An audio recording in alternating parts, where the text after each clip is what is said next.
ನಮಸ್ಕಾರ ವೀಕ್ಷಕರೇ, ಇವತ್ತು ನಾನು ನಿಮಗೆ ತಿಳಿಸೋದೇನೆಂದರೆ, ನಮ್ಮ ದೇಹದಲ್ಲಿ ಬಹುಮುಖ್ಯವಾದ ಅಂಗ ಅಂದರೆ ಕಣ್ಣು. ಪ್ರಪಂಚ ನೋಡಲು ನಮಗೆ ಅವಶ್ಯಕವಾಗಿರುವಂಥ ಅಂಗ ಅಂದರೆ ಅದು ಕಣ್ಣು.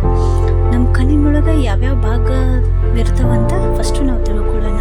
ನಮ್ಮ ಕಣ್ಣಿನ ಮಧ್ಯ ಭಾಗದಲ್ಲಿ ರೌಂಡ್ ಡೋಮ್ ಶೇಪ್ ಥರ ಅಂತ ಒಂದು ಕಪ್ಪಾಗಿರುವಂಥ ಭಾಗ ಇರುತ್ತೆ.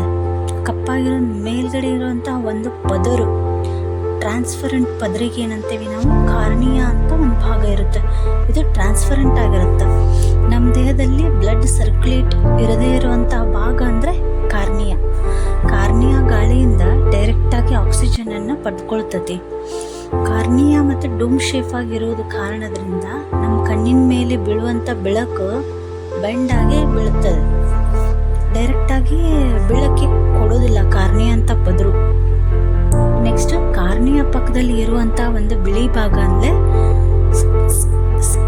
ಸ್ಕ್ಲೈರಾ ಅಂತ ಇದ್ರ ಭಾಗದ ಹೆಸರು. ಇದ್ರ ಮೇಲೆ ಚಿಕ್ಕ ಚಿಕ್ಕ ರಕ್ತನಾಳಗಳು ಕಂಡು ಬರ್ತವೆ.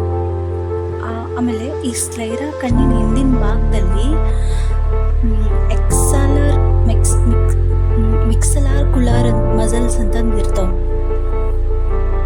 ಮಿಕ್ಸಲಾರ್ ಕುಲಾರ್ ಮಸಲ್ಸ್ 6 ಸ್ನಾಯುಗಳನ್ನು ಇದು ಹಿಂದಿನ ಭಾಗದಲ್ಲೂ ಹೊಂದಿರ್ತೈತಿ.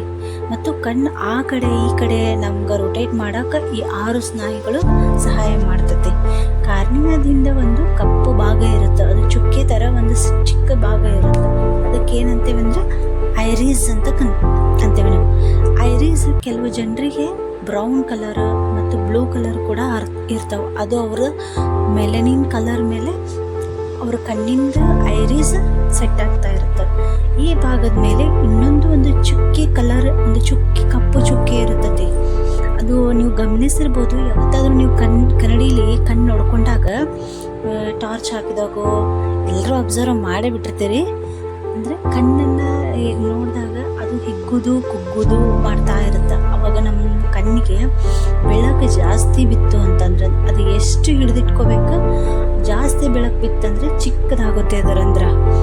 ಒಂದು ಕಡಿಮೆ ಬೆಳಕು ಬಿದ್ದಿತ್ತಂದರೆ ದೊಡ್ಡದಾಗುತ್ತೆ. ಅದಕ್ಕೆ ಏನಂತ ನಾವು ಕರಿತೀವಿ, ಐರೀಸ್ ಒಂದು ಚಿಕ್ಕ ರಂಧ್ರ ಅಂತ ನಾವು ಅದಕ್ಕೆ ಏನಂತ ಕರಿತೀವಿ ಅಂದರೆ ಪ್ಯೂಪೈಲ್ ಅಂತ ಕರಿತೀವಿ ನಾವು. ಇದು ಒಂದು ಚಿಕ್ಕ ರಂಧ್ರ ಆಗಿರುತ್ತದೆ. ನೆಕ್ಸ್ಟ್, ಇದ್ರ ಹಿಂದೆ ಒಂದು ಲೆನ್ಸ್ ಅಂತ ಒಂದು ಭಾಗ ಇರುತ್ತೆ. ದೂರದ ವಸ್ತುನ ನಾವು ನೋಡುವಾಗ ಲೆನ್ಸ್ ಫ್ಯಾಟ್ ಆಗುತ್ತೆ, ಮತ್ತು ಹತ್ತಿರದ ವಸ್ತು ನಾವು ನೋಡಬೇಕಾದ್ರೆ ಲೆನ್ಸ್ ಬೆಂಡ್ ಆಗುತ್ತೆ. ಈ ಬೆಳಕು ಪಾಸಾಗಿ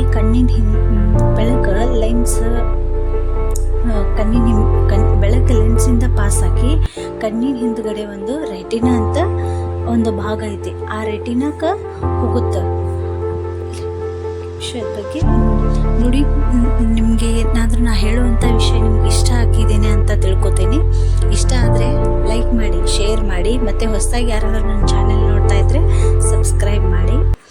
ಹಾಗೆ ನೆಕ್ಸ್ಟ್ ಕಂಟಿನ್ಯೂ ಮಾಡೋಣ. ರೆಟಿನಾ ಮೇಲೆ ಬಿದ್ದ ಇಮೇಜ್ನಲ್ಲಿ ಎಲೆಕ್ಟ್ರಿಕಲ್ ಥರ ಒಂದು ಪಾಸ್ ಆಗ್ತಾ ಇರುತ್ತೆ. ಅದು ನಮಗೆ ಮೆದುಳಿಗೆ ಕಲಿಸ್ಕೊಡ್ತೈತಿ.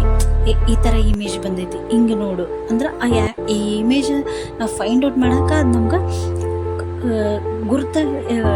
ಗುರ್ತಿಡಿಯೋಕೆ ಸಹಾಯ ಮಾಡುತ್ತೆ. ನೆಕ್ಸ್ಟ್, ಕಣ್ಣಿನ ಮೇಲೆ ನಮ್ಗೆ ರೆಪ್ಪೆಗಳು ಇದಕ್ಕೆ ಇರ್ತೈತಿ. ಧೂಳಿನ ಕಣಗಳು ಬರಿಬಾರ್ದು, ಮತ್ತು ಮುಖದಲ್ಲಿರುವಂಥ ಬೆವರು ಇಳಿದು ಕಣ್ಣಲ್ಲಿ ಹೋಗಬಾರ್ದು, ಡಸ್ಟ್ ಕೂಡಬಾರ್ದು ಅಂತ ಕಣ್ಣಿನ ರೆಪ್ಪೆ ನಮ್ಗೆ ಸಹಾಯ ಮಾಡ್ತೈತಿ. ಹಾಗೆ ನಮಗೆ ಭಾಳ ಜನರು ಅನುಭವಿಸ್ತಾ ಇರೋವಂಥ ತೊಂದರೆ ಏನಂತಂದ್ರೆ ಐಸೈಟ್, ಅಂದರೆ ಕಣ್ಣಿನ ದೃಷ್ಟಿ ದೋಷ ಅಂತ ನಾವು ಅಂತೀವಲ್ಲ ಅದು.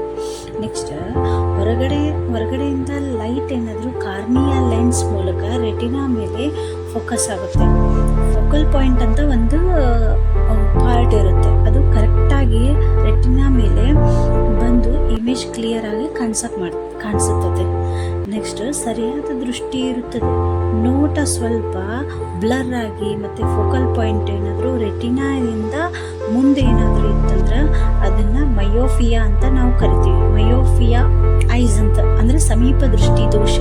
ಅವರಿಗೆ ಸಮೀಪ ಇರುವಂಥ ವಸ್ತುಗಳು ಕಾಣೋದಿಲ್ಲ.